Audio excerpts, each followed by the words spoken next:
D'ici 2026, on estime que grosso modo 60% des entreprises, et notamment des retailers, auront totalement basculé vers un modèle full SaaS. Pourquoi est-ce que ces entreprises sont en train de basculer vers un modèle full SaaS? Pour ces deux raisons. 35% de réduction des coûts opérationnels et 40% d'amélioration sur la performance applicative. Qu'est-ce qu'est le SaaS?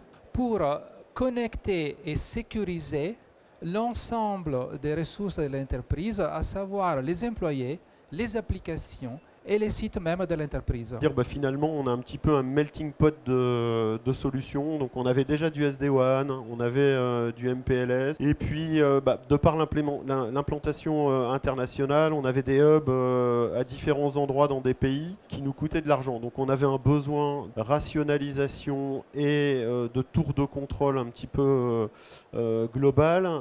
Et donc, on s'est dit comment on peut augmenter finalement le niveau de productivité des équipes et le niveau de gestion et de sécurisation tout en gagnant de l'argent. En fait, ce qu'on a pu constater, c'est que dans nos magasins, en fait, on était venu mettre les usages digitaux avant même d'avoir un socle de réseau fiable. Donc on avait un petit peu, en quelque sorte, une pyramide de Maslow inversée, où on avait des usages finalement digitaux qui ne fonctionnaient pas ou qui fonctionnaient mal.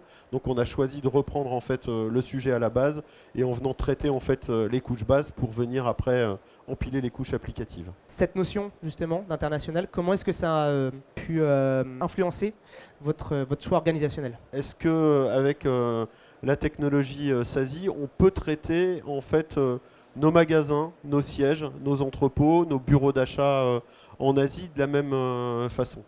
Et donc on a choisi vraiment de converger sur une seule technologie, y compris pour des entrepôts où on sait que parfois on a des contraintes en fait de latence et autres sur les terminaux embarqués, et on est vraiment parti sur quelque chose d'homogène qui nous évite finalement des points de concentration et des hubs à droite à gauche. Sur la partie pays, on sait que dans certains pays on a des spécificités. On a des spécificités parfois en Italie, je te fais le clin d'œil, mais on peut avoir des spécificités en Pologne, où il est parfois plus judicieux, plutôt que d'avoir une approche globale autour d'un opérateur virtuel comme Adista, de venir juste avec la couche de sécurité et s'appuyer sur des liens locaux qui sont gérés en fait directement par des acteurs locaux qui ont les bons contacts. Ça permet de gagner du temps, notamment en Pologne, où par exemple sur des coûts de desserte dans les centres commerciaux, on avait des coûts astronomiques, et ça permet d'éviter cela. Donc à la fois finalement ça permet une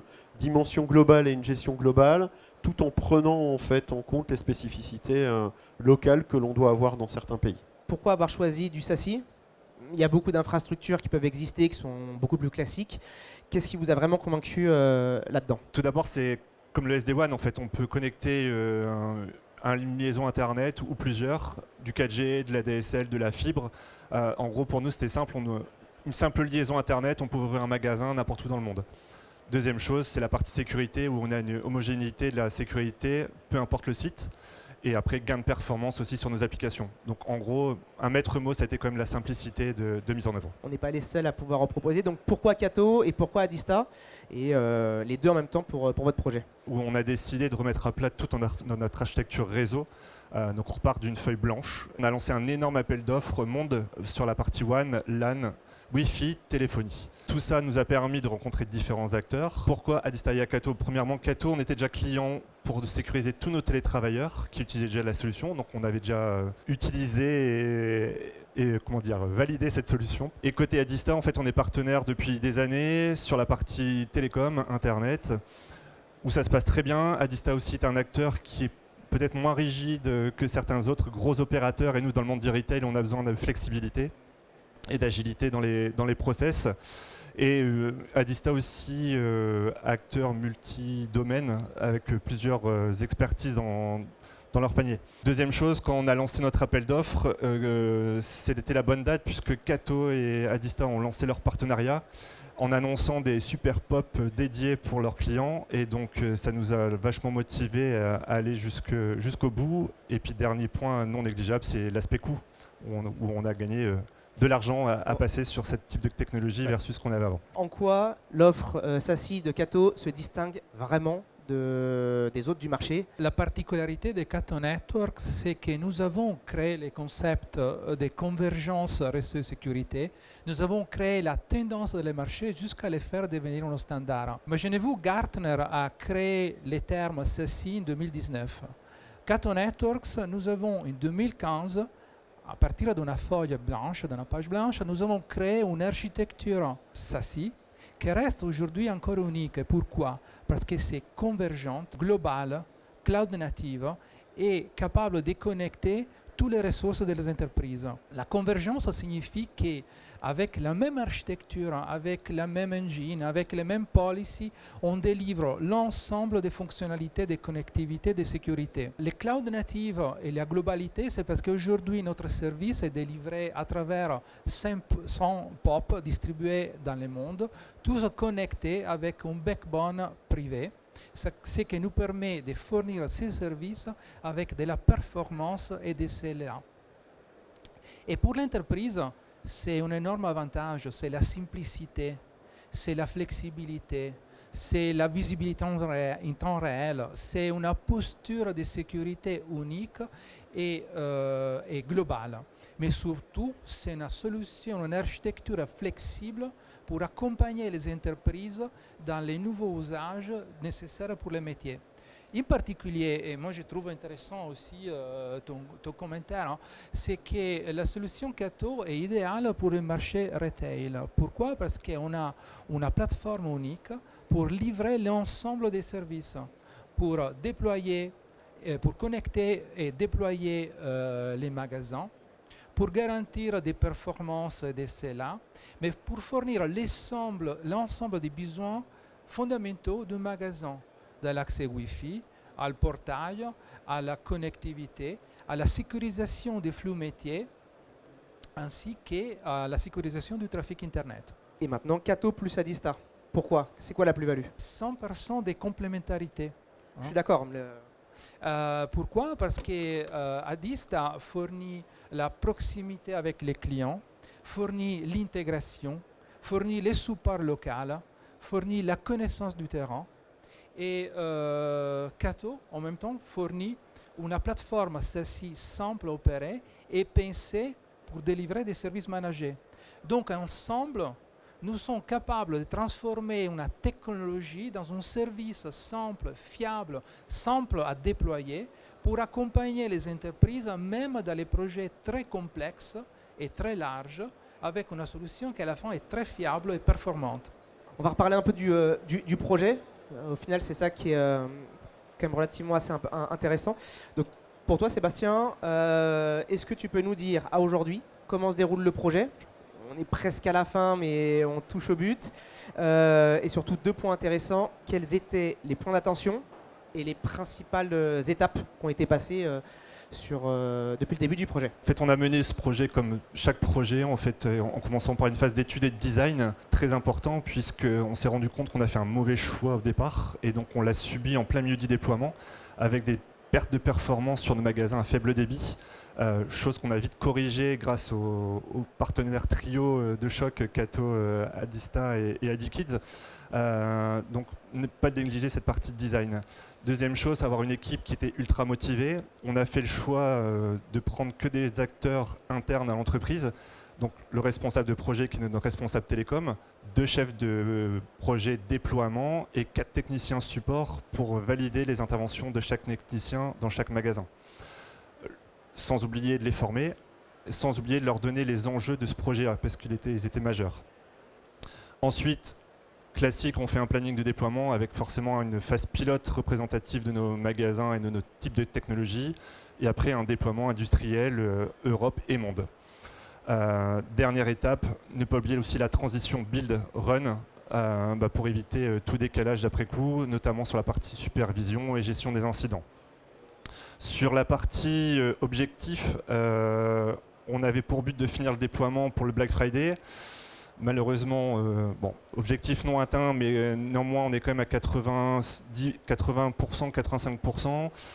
Pourquoi? Puisqu'on a eu un petit peu de lenteur au démarrage à cause de soucis techniques. Et ensuite, là, on a pas mal de sujets avec le Grand Inter. Donc, ne pas négliger l'envoi de boîtiers dans des pays qui ont des législations, des droits de douane un peu différents. Notamment, je pense à l'Algérie, en ce moment où on a beaucoup de soucis avec ça.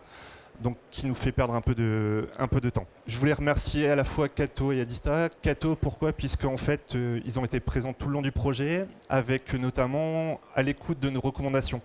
On avait au départ pas la possibilité de faire du provisioning de boîtiers, chose qui était historique sur notre ancienne solution, chose que maintenant ils ont validée et déployée en production. Donc ça arrive un peu tard pour nous, mais pour les futurs clients, vous en bénéficiez.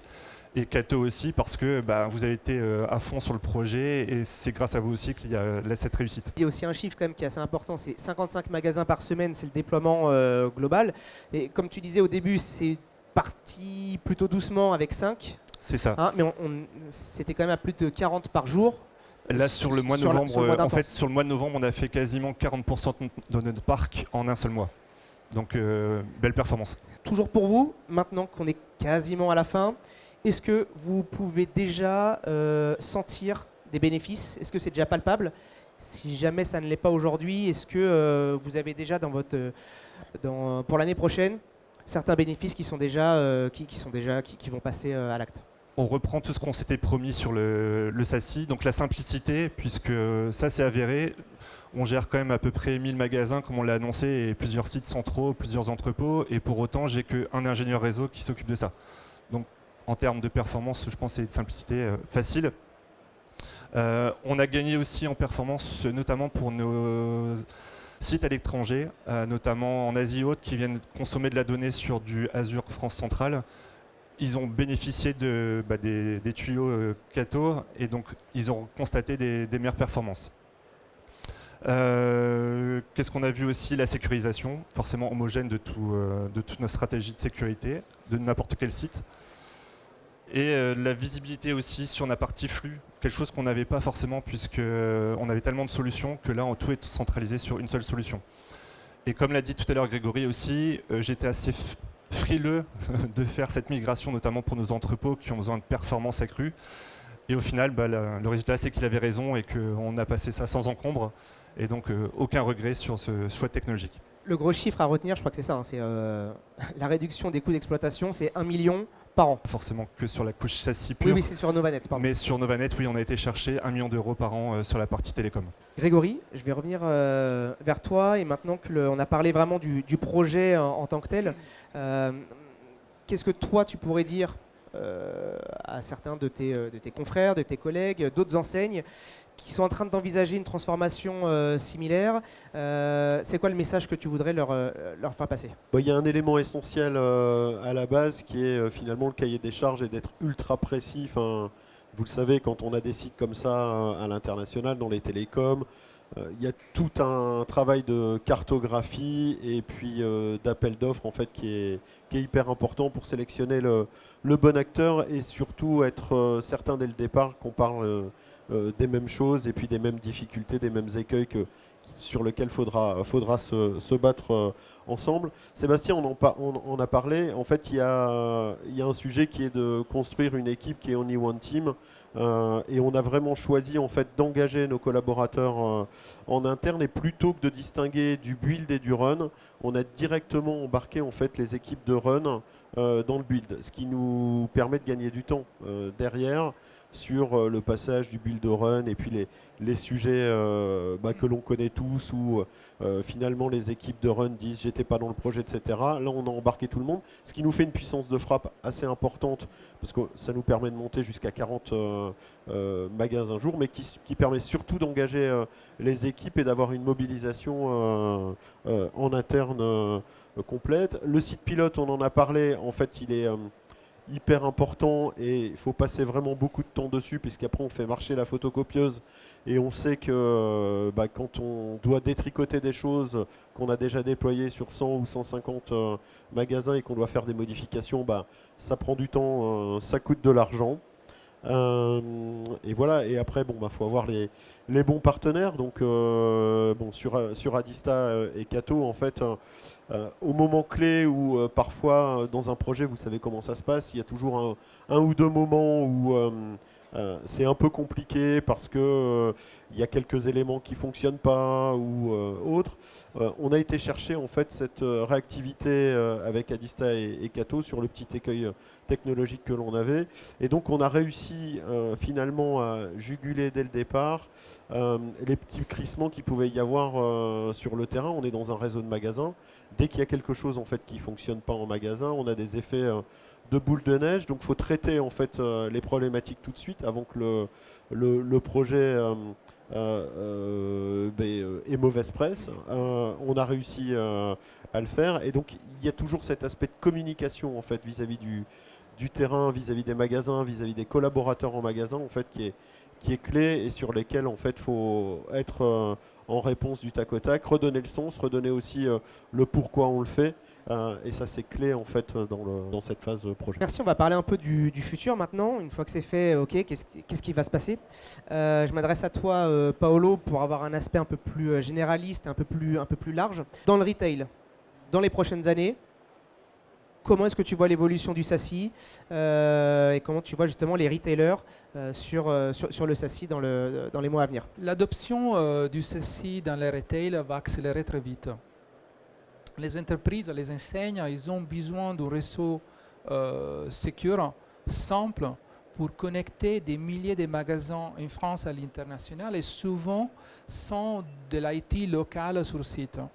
Et dans le futur, ceci va devenir la norme, mais la norme, disons, pervasive. Ça devient la technologie pour sécuriser l'ensemble de l'écosystème. Sécuriser donc les magasins, l'e-commerce, les terminaux de paiement, les objets connectés, ainsi que le télétravail. Donc les enseignes chercheront des solutions simples, flexibles, converger, réseau et sécurité, mais converger aussi entre l'underlay, la connectivité, et l'overlay, les SASSI. Et ça signifie chercher à la fin un guichet unique qui est capable de délivrer du service managé et être responsable end-to-end du service. Et c'est ça la vraie valeur ajoutée de notre partenariat Cato Adista, pour pouvoir accompagner les entreprises dans cette transformation. On a parlé du futur et des perspectives sur Cato, sur le SASSI en règle générale dans le retail. Pour vous, ID Kids, grâce au SASSI notamment, quelles sont les prochaines étapes et quels sont vos futurs projets et perspectives? Déjà, on a toute l'agilité en fait d'ouverture, de déménagement de nos magasins. C'est vrai que c'est super appréciable, et tu en as parlé, Paolo, de se dire une connexion 4G, un lien fibre, enfin un Starcom. On a mis aussi quelques Starcom en fait dans le déploiement, puis on met un boîtier Cato derrière, et puis on est sécurisé, et puis on peut démarrer un magasin, un pop-up store. Enfin, ça c'est juste génial en termes d'agilité, hein. Ça nous change un petit peu de... Enfin, pour ceux qui ont connu du MPLS, des provisioning, etc. Enfin, voilà, enfin, ça nous change complètement en fait la physionomie. Et derrière, en fait, on a fait ce projet en fait pour pouvoir y mettre des usages digitaux en magasin. On a tout ce qui est clienteling en fait qui va se développer, et on est aussi en ce moment en appel d'offres en fait pour revoir notre outil d'encaissement qu'on va baser en fait sur des technos plutôt mobiles. Donc ça vient complètement en fait en socle du projet de refonte dans notre encaissement, et surtout de la façon dont on va vendre demain les produits en magasin. Donc ce sont des projets qui sont dans l'alignement stratégique en fait du shopping de demain dans nos boutiques.